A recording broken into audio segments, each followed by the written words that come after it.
pleased Lalu Prasad with said, the way it has managed. he has said he's feeling insulted in the cabinet. He's saying he has grievances which he has already conveyed to Sonia Gandhi. Let's just listen in to what Lalu said. Quite a scathing comment coming in there. पहले वाले लोग के साथ नहीं बैठे तो उसमें आप लोग चला रहे हैं, नहीं बोलेंगे, आप क्या करेंगे, नहीं करेंगे, उनका विषय प्रधानमंत्री का, सोनिया जी का। हम लोग अपने मिशन में पूरा हुए, सांप्रदायिक ताकतों के खिलाफ हम लोग गोलबंद हुए और गोलबंद होकर के और 5 साल भी इनका सरकार हम लोग चलाए, अपनी सरकार, सबका उसमें योगदान रहा। और मंत्री बनना न बनना हमारी प्राथमिकता नहीं है, रखेंगे लोग, नहीं रखेंगे, जरूरत है, नहीं जरूरत है, वो अपना सोचेंगे।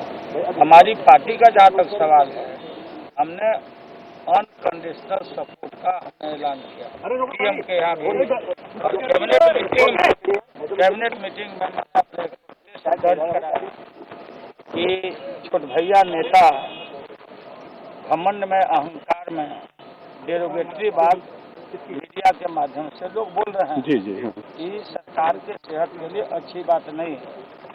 मैंने कैबिनेट में यही कहा। Well, Nandita, the Congress may not be surprised about Amar Singh's comments, but Lalu at this juncture saying he's been insulted, saying he's conveyed his grievances to Sonia. Does this mean that he's pretty much out of the picture as far as the new government is concerned?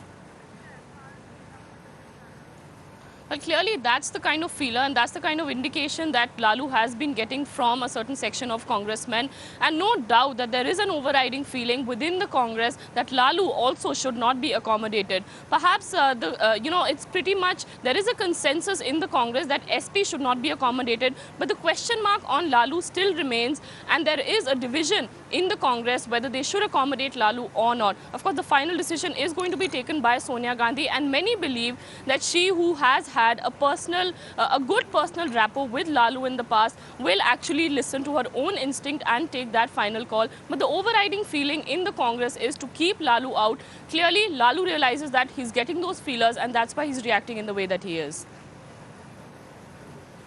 All right, thank you for that, Nandita Suneja there. Now, we still have Sanket Upadhyay with us.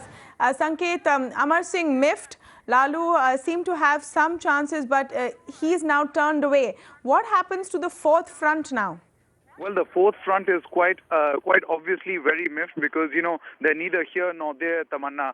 They thought that they would probably be in a better position to bargain their fate and their chances with the Congress party, but then their result probably does not permit them to do so. And that is something that goes in favor of the Congress party as of now, because it does not even want to do business with both these leaders. As Nandita was pointing out, there is a section in the Congress party that does not want to actually do business with both Lalu as well as Mulayam Singh Yadav.